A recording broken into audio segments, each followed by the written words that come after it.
Hello everyone, welcome back into this channel, and in this video I would like to show to you the way how I mostly use the Photoshop. And through this video I would like to do a short introductions about mobile Photoshop.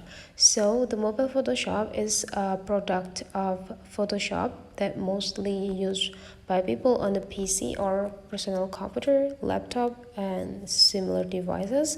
But then the Photoshop now already launched the Photoshop application for the mobile phone so that people can access them only from the phone.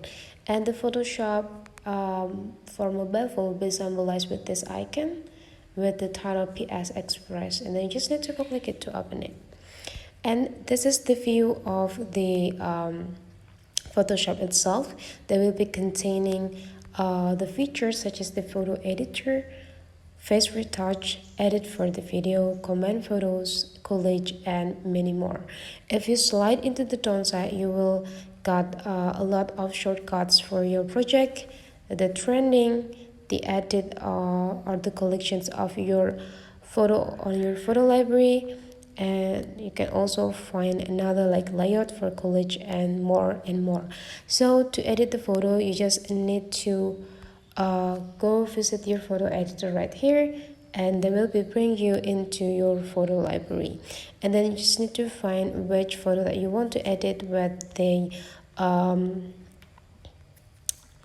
CapCut.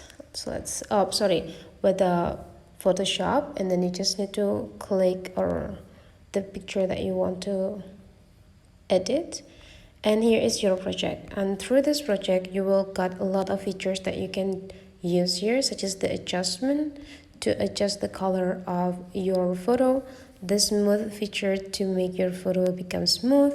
You can also reshape, and so on and so on.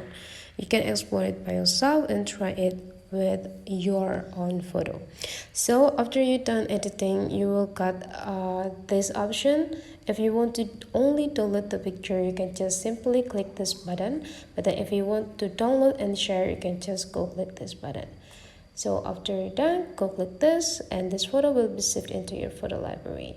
So that's the way, that's the short introductions of the Photoshop on mobile phone. Hopefully this tutorial today is useful for you. So don't forget to leave some comment, like, and subscribe into this channel, and I will see you for the next video.